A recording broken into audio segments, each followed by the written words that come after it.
नमस्कार शेतकरी मित्रांनो, आज आपण कापूस पिकामध्ये आलो आहोत आणि आमचे गुरु डॉक्टर सोमोन सर हे KVK प्रमुख आहेत, तर ते आपल्याला कापूस पिकाविषयी आज थोडक्यात माहिती देणार आहेत. सर्वांना नमस्कार आणि शिंदे साहेब तुम्हालाही नमस्कार.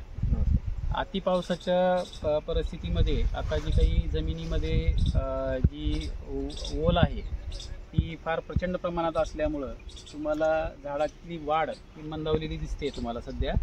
तर त्यामुळं या परिस्थितीमध्ये एकतर पाण्याचा निचरा होऊ द्यावा आणि पाण्याचा निचरा झाल्यानंतर जमीन जेव्हा वापशावर येईल तेव्हा हलकी एखादी जर जमली तर खुरपणी किंवा कोळपणी आता शक्य नाही, परंतु ती करणं गरजेचं आहे, जेणेकरून की झाडाची वाढ ही जास्त चांगली होऊ शकते.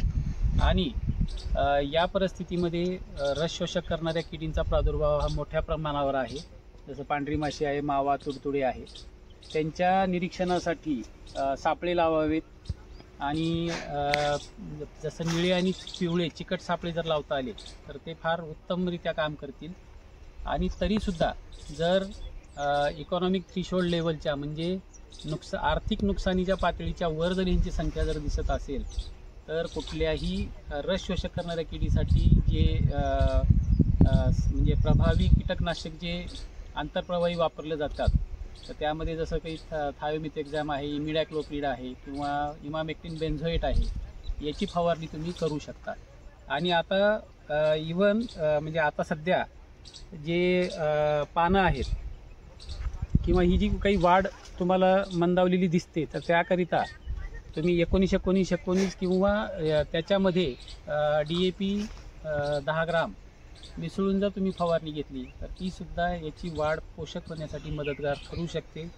आणि शेंडे खुडावेत या आता सध्याच्या अवस्थेमध्ये जर तुम्ही शेंडे खुडले तर तुमची पातेगळसुद्धा थांबते आणि बोंडाची साईजसुद्धा वाढण्यास मदतगार ठरू शकते. आणि आता जे वातावरण आहे या वातावरणामध्ये पानावरती दहिया नावाचा रोग येऊ शकतो कपाशीमध्ये, म्हणजे पांढरट बुरशी इथं येऊ शकते. तर त्याकरिता आंतरप्रवाही किंवा स्पर्शजन्य प्लस आंतरप्रवाही असे कुठलंही बुरशीनाशक जसं मेटॅलॅक्झिल गोल्ड आहे किंवा तुमचं थायोमिथाईल आहे, ॲझॉक्सिस्ट्रोबिन आहे, यापैकी कुठलंही एखादं बुरशीनाशक 2.5 मिली प्रति 10 लिटर पाण्यामध्ये घेऊन फवारणी करावी आणि त्या रोगापासून तुम्ही त्याची मुक्तता करू शकता. आणि जे